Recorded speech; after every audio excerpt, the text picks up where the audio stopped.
Harris outraises Trump in July as campaign says it pulled in $310 million. Former president's team says it raised $139 million last month as race for White House gathers pace. Kamala Harris's campaign says it raised $310 million in July, eclipsing the funds raised by Donald Trump's campaign last month, in a new sign that Democratic donors are eagerly jumping in to finance the vice president's White House bid. The announcement on Friday by the Harris campaign came hours after Trump's campaign revealed that it raised $139 million last month, as the former president became the subject of an assassination attempt, triggering an outpouring of sympathy for him, and the party held its convention in Wisconsin.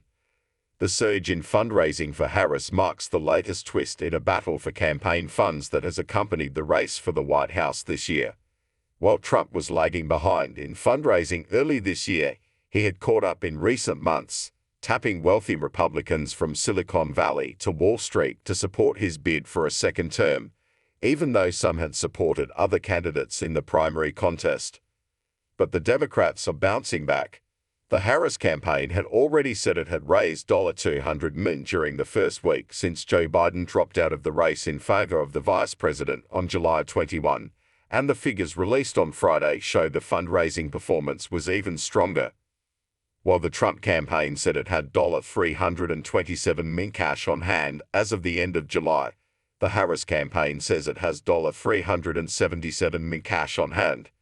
Combined with Biden's fundraising efforts before he dropped out, the Democrats have now raised more than $1 billion for their presidential campaign.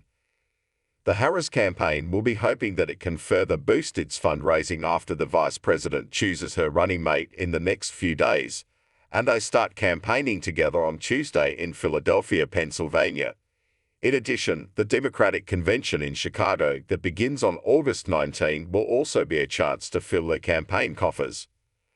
According to the 538.com national polling average, Harris is leading Trump by 1.2 percentage points, whereas Biden was trailing Trump when he dropped out of the race. The Harris campaign this week launched its first television advertising campaign focused on key battleground states to provide a contrast with the mounting attacks on the vice president and her record from Trump.